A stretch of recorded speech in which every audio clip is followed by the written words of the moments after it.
Awesome. Welcome, Nate. Welcome to our episode one for CXO Collective. Thank you Hey. for doing it um, as a gesture, as a friend, as a fellow CX peer. For those of you who don't know, Nate and I met at a recent conference, Frost and Sullivan Executive Mind Exchange, and Nate did a fantastic workshop. If you haven't checked, please check out Nate's work. We'll include link in the description below. He has been running CX Accelerator, um, a kind of a peer group in the community. I'll have Nate explain a little bit more, but he collaborates with CX professionals across the world to redefine their journey, to find pain points, friction points in their journeys, and then really elevate the experience to the next level. So, welcome, Nate. Without any further ado, Hello. I want to give the sort of the podium over to you and have you describe a little bit who is Nate and how did you get started with customer Wow. experience? Yes, it was wonderful to meet you, Rohan, at the Frost and Sullivan show. We drew one another like moth to the flame with our CX excitement. I loved your session, Rohan. It was great to meet you there, and yeah, thrilled to be here. Hello, everybody, and thanks for diving in on a great CX topic today and just investing in yourself and continuing this learning journey. CX is awesome, right? I mean, it's so left brain and right brain. It's like the ultimate puzzle that we get to solve because it's so scientific with change management and voice of customer and other things, but it's so right brain. It's so artistic with the relationships that we're developing and the strong connections that we're forging. So it just requires so much learning and so much skill on our part and so much coordination inside of the organizations that we serve to do CX successfully. So thanks for investing in yourself. Absolutely, absolutely. Pleasure. So why don't we get started with who is Nate and how do you get started and talk us a little bit about your evolution and how you saw in your experience customer experience evolved over the course of the years. Yeah, well, Nate Brown here from Nashville, Tennessee. I did once win a talent show by recreating the Lion King on roller skates. Awesome. So it's gone downhill from there, but it did have a nice little uphill spike as I discovered customer experience work. I was selling postage meters on the streets of Jacksonville, Florida for a period of time. Not a very good postage meter salesperson. But I did find that I loved those that had one. I loved doing customer service and trying to grow the partnership inside of those accounts. And so the next role I jumped in and started as a frontline customer service worker inside of a great safety science company. It was adult learning. So helping people to be safe in their jobs. And I loved it. It's like 100 tickets a day, just boom, boom, boom. The day would just disappear in front of you and you got to serve so many people. I loved it. So I took ownership of that team and fast forwarding the clock quite a bit, we acquired different teams into us and all of a sudden it was occupational health. We're dealing with doctors and nurses and still the adult learning software is there. It's so complicated and just such a wonderful puzzle. But it was so reactive in the way that we were doing customer service work. We're just taking tickets. It's like, how do we stop from getting ourselves in this trap of taking the same tickets again and again and having to resolve these same problems again and again and knowing that customers are going to run into this friction point. So what I was looking for and didn't know at the time, but what I discovered was customer experience. Yeah. And that idea of customer journey management, of setting correct expectations, reducing friction upstream so that they wouldn't run into that problem, that customer service problem. And then we could use customer service more proactively as a relationship builder. And that's really the mentality that I brought inside that organization to some degree, and then became a CX consultant working inside of a great startup, and more recently inside of a BPO organization. I got to do a lot of CX consulting through that. So it's just been a wild ride, getting to help all kinds of organizations and people on their CX career journeys. Yeah, awesome. That's great. And I see you mentioned that I think not many people have that insight when they are doing something on the daily jobs, just knocking off tickets. Not everyone has an ability to think outside the box and see how can you Yep. fix the problem upstream. How can really take this thing as an experience Mm. rather than being very reactive to the issues. So talk to us Amen. a little bit about from your wonderful experience across startups and BPOs and doing consulting work and also being actually boots on the ground as an agent. What do you think are some of the key problems, maybe just two or three major problems that you see in your day-to-day industry work are really hampering customer experience for organizations. And maybe we will do a rapid fire in the end. We'll talk about maybe quick strategies to fix and elevate experience quickly. But talk to me a little bit about what are the major friction points you see? Yeah, what's blocking people from causing this work to stick? I was leading a workshop inside of a conference recently, and it was this incredible room of like 60 CX leaders, and I was like, hey, what are you all stuck on? And one guy goes, the give a darn is broken. Yeah. People don't care.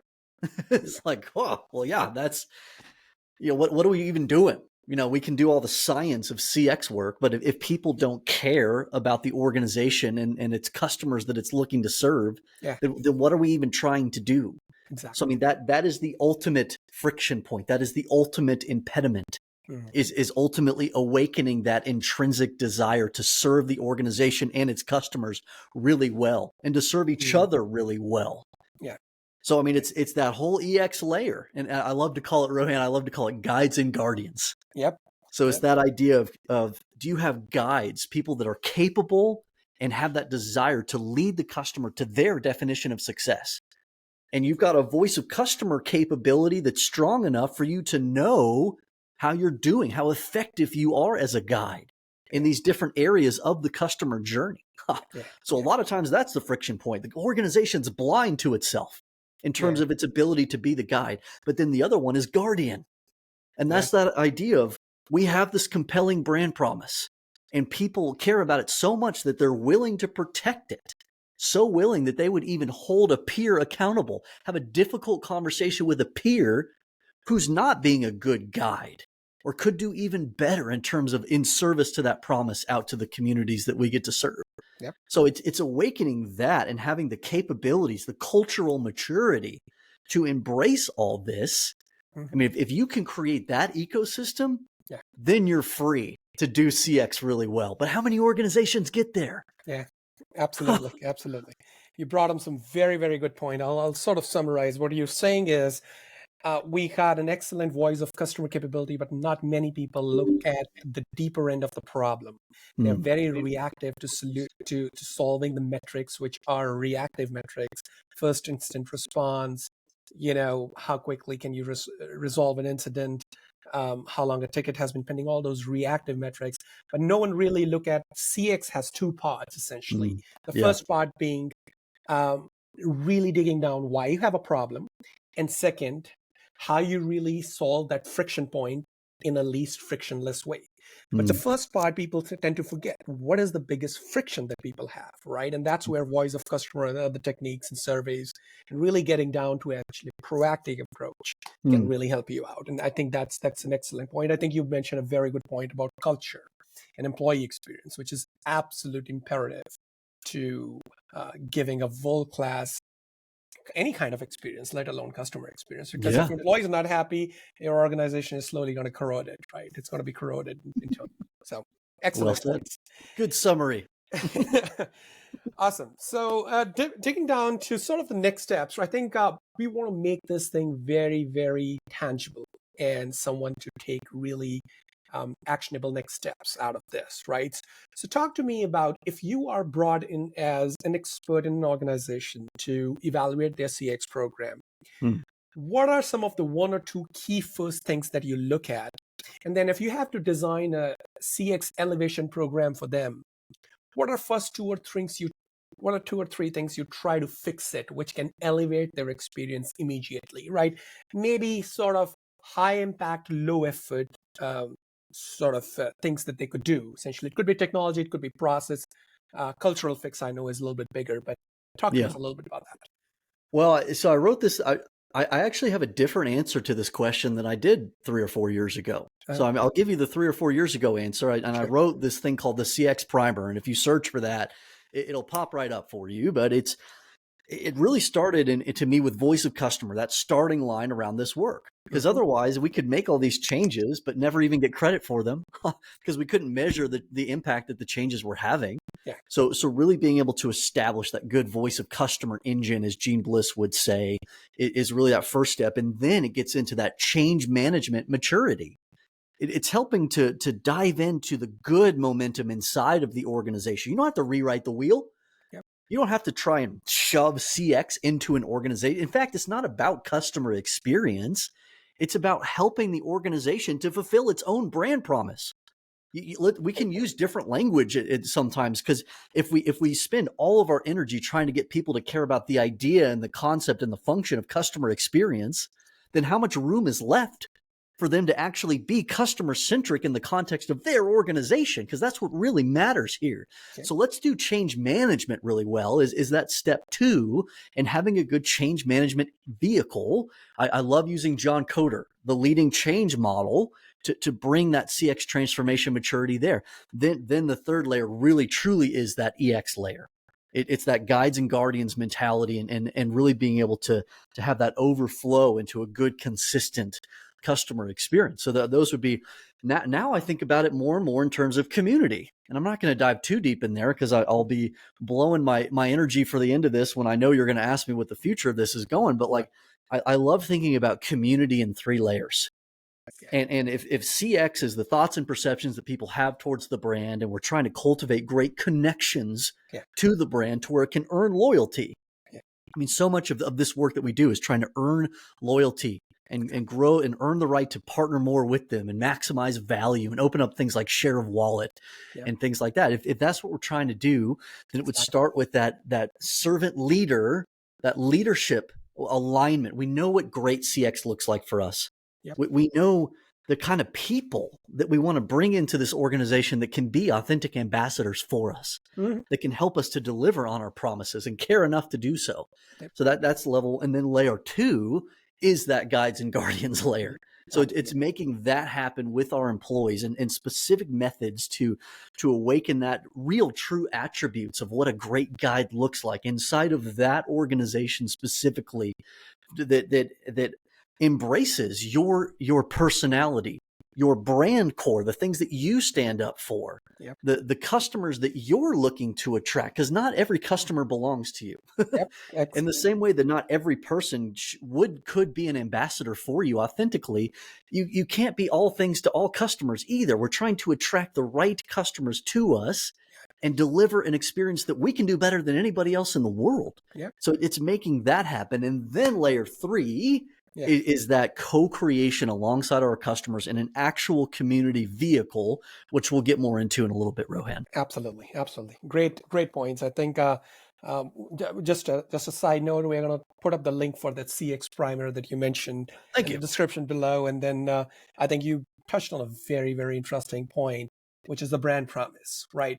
A lot of times we forget that customer experience is essentially a promise of a brand, right? You make a brand by fulfilling the trust. And if you have a problem, incident in your service, that's actually not a problem or incident. That's actually a broken trust, right? And it's an opportunity to fix it. First of all, it shouldn't have happened. You should have predicted it, being very proactive. But now, since it has happened, you should deliver a world-class experience to actually fix, elevate, and really regain trust. Because actually, that is actually a first brand trust that you break with your customer if you have an incident, essentially, right? If you look at it broadly. So I love that point of brand promise, right? And culture, of course, you touched on that. And I think we'll go a little bit more into the communities concept. I'm really interested and fascinated by that. I know we touched a little bit about that on the conference a while back, but we're going to touch on that a little bit. All right, so let's start sort of take a different direction to this, and let's do a little bit of what we call as a fire round, essentially, in which we throw out 3 questions very, very quickly, and we get very quick answers, not very detailed ones, but we get very, very quick answers so that we can pick up some quick nuggets, essentially. I should have prepped for this, and I didn't. This is going to be very raw, Rohan. I don't remember the question, so here we go. All right. So I think we already touched on that topic, but 3 biggest quick win opportunities that you see in any organization to fix their that's CX. Supposed to be a quick fire question? Okay. The 3 biggest opportunities that I see inside of any org. Yeah, I mean, so there's gaps in your listening engine, first of all. So most organizations are so focused on structured voice of customer data, they're not even looking at all the unstructured data, and they're not bringing it in to really fill in the gaps in their listening engine to be able to effectively know how well they are serving customers. So, I mean, that would be a tremendous one right there. Mm-hmm. Another one is still in this area of customer feedback and voice of customer. Let's look at voice of employee. So many of us are still hooked on the annual employee engagement surveys and the things that we do, maybe biannual at this point. But gosh, pulse surveys are incredible, people. Let's really understand on a regular basis, just like we would with our customers in real time, how our employees are truly doing. And Office Vibe, as an example of this, gives you these 10 brilliant areas of employee engagement and lets you know right where they're struggling, why they wouldn't be able to fully unlock themselves as a guide or as a guardian, where that friction is holding them back so that you can restore that circle of psychological safety. Yep. And number 3 would be, let's make this fun, people. I mean, we get so wrapped up in the science of this stuff and just the fulfillment of things. And no, the work should be good. It should be fun. It's one of the primary communities that we have in our lives. Look at pickleball. Pickleball has exploded. It's the fastest growing sport ever in the United States. Yep. It's a goofy little game that's been around since the 60s.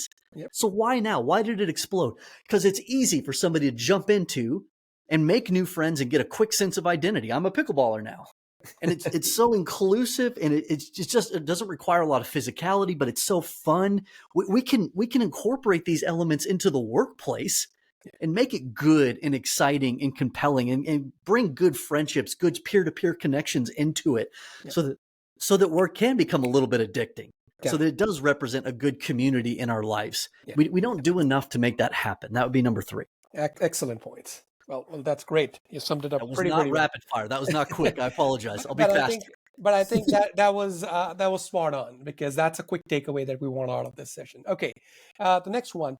3 metrics that you think organization really put a lot of emphasis on right now in CX, and what could those 3 metrics be replaced with in your? Oh my gosh, these are really hard. These are hard rapid fires. Just so we're all. So the first metric I would destroy in most environments is average handle time. Mm-hmm. What are you doing? What does it really? If we finally get a customer that we get to talk to in a live interaction, and we're trying to make that as short as possible, no, that's a strategic interaction. We actually get to interface with one of our customers. Yep. Let's knock that out of the park. Let's be as strategic in that interaction as we possibly can, and do things like next issue avoidance, and just connect with them how they would need to be connected with. We've automated so much. Yep. Let's not worry so much about average handle time when we actually get to interface with a true human being that represents our customer. Yep. So that'd be one. Customer satisfaction is shortly behind.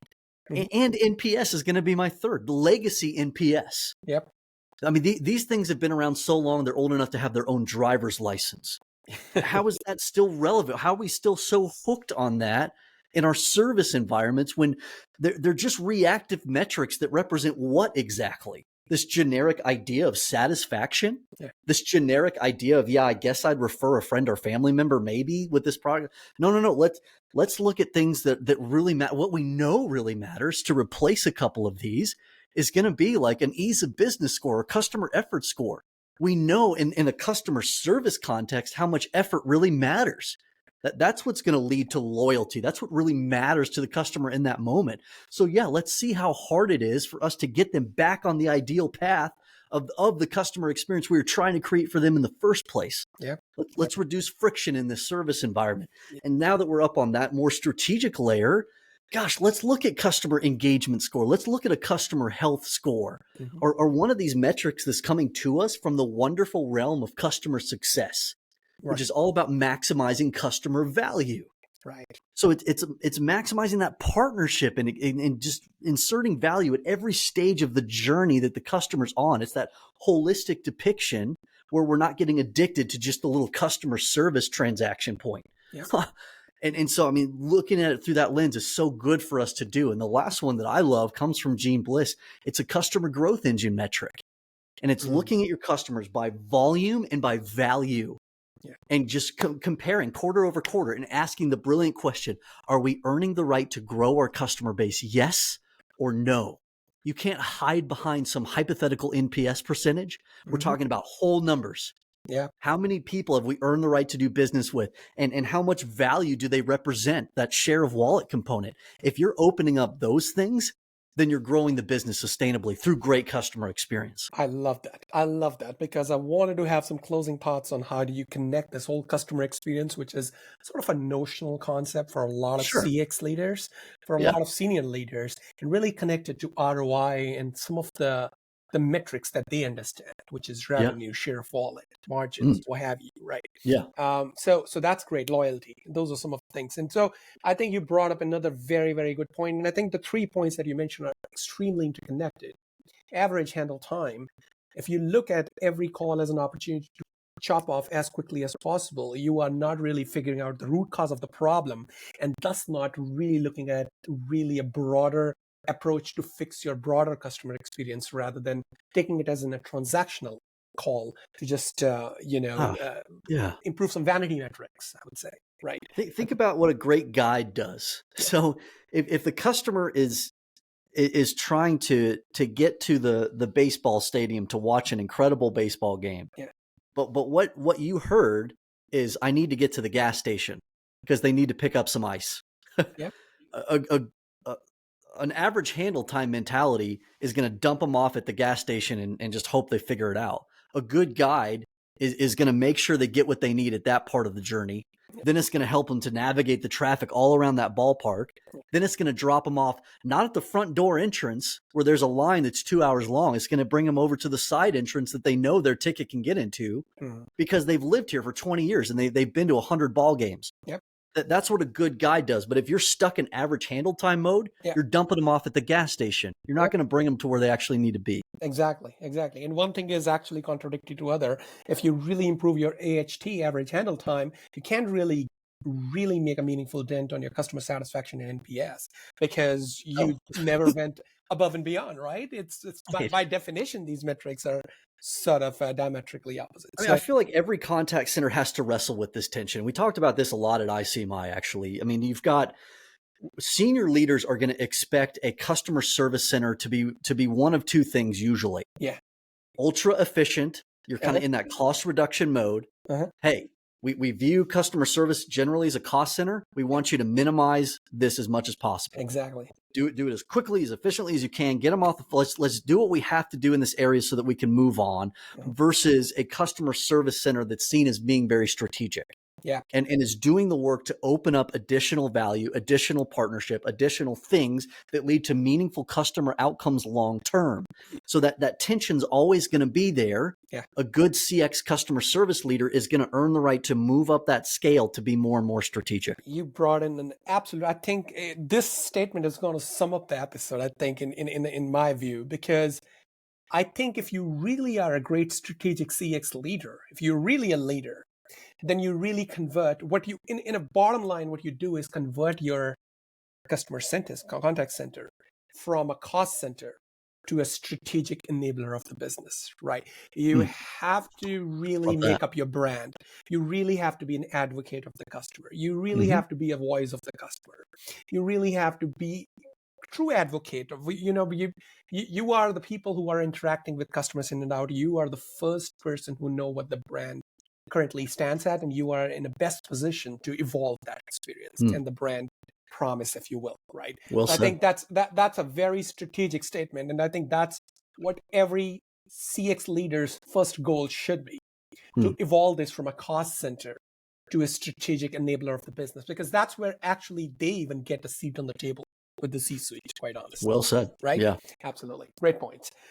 And sort of, so I think we touched about the past, present, and future, which is the theme of our podcast. But I think no conversation is complete without really, truly touching the role of technology.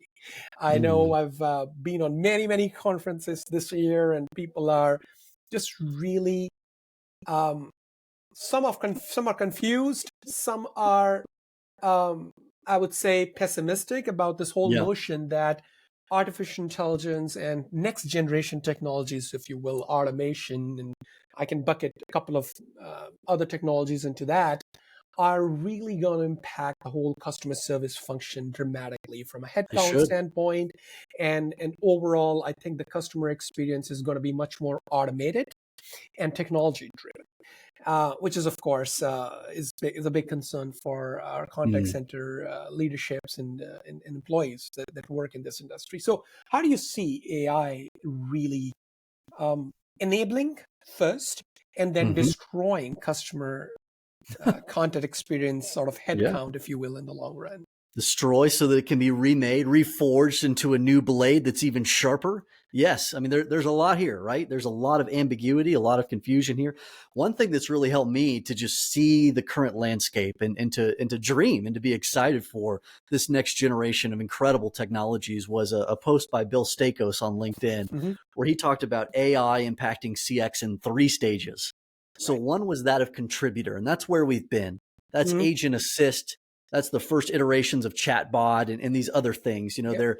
they're contributing to the customer interaction, Mm-hmm. but ultimately the agent is the pilot of that, and they're just leveraging some additional data that's being provided, Yeah. contributed by the AI engine. Yeah. Now we're in the mode of composer. So the Right. AI is actually creating Yep. the customer interaction. Yeah. And it's amazing. It's amazing what it's capable of in its composition. It's a beautiful arrangement that it's ultimately composing, and it's bringing things together. Oh, zoop. I'm sorry, Rohan. No worries. No worries. You're a Let me little get this. blurry, but There we go. I see you back up. Are Yep. you able to edit that out? Yeah, I If can. not, I I'm can. sorry. No problem. Okay. I can. But I mean, the current age that we're in is the composer role. The composer role of AI is so good and exciting. I mean, it's actually having the customer interaction Mm-hmm. with limited or no involvement from the customer service worker. Yep. So I mean, how cool? Because if we think back to the history of this work, Yeah. there's just a lot of repetition and frustration of people just having to check boxes and you know, it's that ticket taking mentality. Mm-hmm. Just resolve the same ticket again and again and again. Yeah. Now that's being composed for us Yep. by this incredible technology. So now the people get to do what? They get to do something else. They get to be the guide. They get to go deeper in the customer journey and be more proactive and more insightful and more intimate with the customer along that journey, Mm-hmm. rather than being in that ticket taker mentality, you know, that's being Mm-hmm. composed on our behalf, which is awesome. Mm-hmm. So then what is the third stage, Rohan? It's that of Interesting. character. Yes. It's character. Okay. So the AI is a character in our lives. They're a companion. They're here with us. Yeah. And I love to think of Jarvis.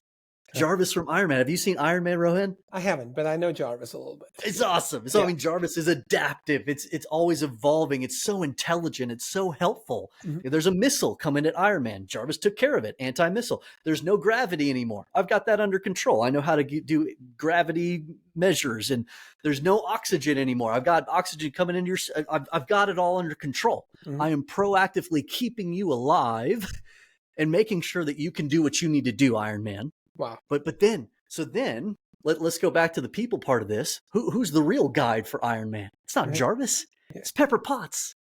Pepper Potts is the conscience that Iron Man has, Mm-hmm. and it's instilling the why. Jarvis is the how. Jarvis is the what, Yeah. but Pepper is the why. And that to me is really the future of customer service. Mm-hmm. And it was Jonathan Shore that gave me that original Jarvis thought. So thank you to Jonathan for that. Yeah. But I mean, that's the future of service in my mind is that confluence between Jarvis and Pepper Potts. Right. That's what we get to be. We're so preactive. We're being the guide for them. We're there. We're just there alongside the customer as a character, like what Bill Stakos said. We're the Jarvis character in their lives, Right. and we're more present than we've ever been able to be because of this technology. Right. We're more proactively helpful because we have better data. We've got all these variables that we can connect, Yeah. but let's not lose the heart of it. Let's not lose the Pepper Potts. Yeah. No, I completely agree with your points. I just need one clarification on that on the Jarvis and Pepper Pot point, Yeah. which Yeah. is we go from stage of a sort of your co-pilot to composer, which we are in Yeah. now, and then we finally go to a character stage. Yeah. How does the character stage differ from composer? Because I believe you're already there. It's just that character Yeah. looks like a better composer to me from what I Yeah, I mean, the composer is distant. Like, you think of the composer being on stage conducting an orchestra of data, but we're out here in the audience. We're somewhere else. Yeah. Whereas now the composers, they're beside us. They're part of our lives. We love the composer. They're not some distant thing that we're watching, that we're curious about, that we're in awe of. Yeah. No, we're embracing it. It's a part of us now. That to me is the difference. It's not even necessarily the capability of the composer. Yeah. It's our perspective towards the composer. Got it. Got it. So it's much more integrated in our daily lives, and that's just a sort of spontaneous expectation for us. And I believe the journey that you mentioned, I think that's very interesting. Contributor, composer, character. I think just journey is sort of very relevant to other functions as well, not only customer service. I would say it's Yeah. very apt for programming and coding functions as well. Because that's what we are. We're in Copilot we are really going over to, I believe we are Yeah. in the composer stage Yeah. in some of the other Yeah. software development and other functions as well. So I think Totally. this framework is very relevant to other functions as well, but much more so in customer service, because we are seeing if you hear the sort of the perspectives from the major consulting firms and really the notions that's out in the market, they say customer service is going to be one of the first functions to get disrupted with AI and these Yeah. automation It technologies, should. if you will, right? So, It should. so yeah, I love that. I love that. I think it's And to go back to what CK said in the keynote at the conference we met at, Rohan, she said, so how do we compete against AI? You don't. You don't compete against the AI. You leverage tools, but you serve people. Yeah. Yep. So let's embrace the incredible capabilities that we have to save time and reduce friction with this new generation of technology. Correct. But then let's open our hearts and minds to new ways that we can serve people with that time, with that bandwidth, with that energy. Community cultivation. Exactly. And I think I think what we are discussing really goes back to that point that whatever we are talking about, which is focusing on the problems upstream, focusing on why we have a bad customer experience, focusing on voice of customer, focusing on some of those key elements, is going to be increasingly important for the CX workforce, contact center workforce of the future, because the transactional work is going to be more and more taken by the AI when we go from composer to character stage, right? Yeah. So then we are left with really talking about the strategic elements of looking at overall experience, really looking at fixing out the friction points, really looking at elevating the brand promise, really becoming a partner to almost looking at customer service as a customer success function, and even maybe a proxy sales function, quite honestly, right? Or a proxy marketing function, because now you are working to maintain the brand promise, which is what marketing does. Now you are almost trying to upsell or cross-sell or maybe educate customer, which is what sales does.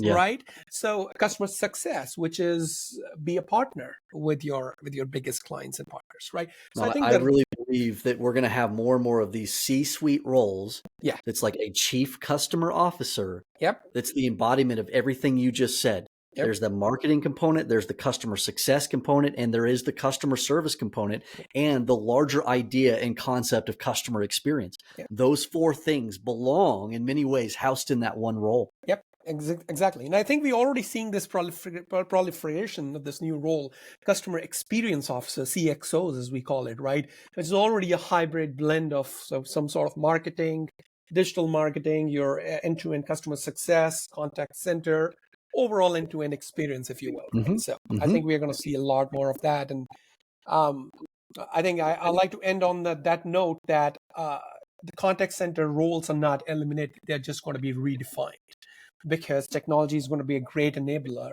and it's going to really help you go from transactional to strategic. So this is your friend. This is here to stay. And this is going to be your best friend for the next decade or more. So, right. Character. Yes. I love that analogy. So we'll probably include, if we can find a link for that, the blog post as well into our description as well. But yeah, I think we're almost at time. Thank you so much, Nate. It was a pleasure talking to you. We got some great insights. We got some great tidbits which can be very quickly implemented in our organization. And Nate, will include your LinkedIn bio and other ways our audience can reach out to you as well. But this was just a pure delight. I've seen you 2 times now, and you have been nothing short of fantastic, quite honestly, right? Well, thank Looking you. forward to Ditto, bro. many, many more conversations. Wishing you all the luck. And guys, Nate from CX Accelerator, huge shout Thanks, out. everybody. Thank you, Have an everyone. amazing day.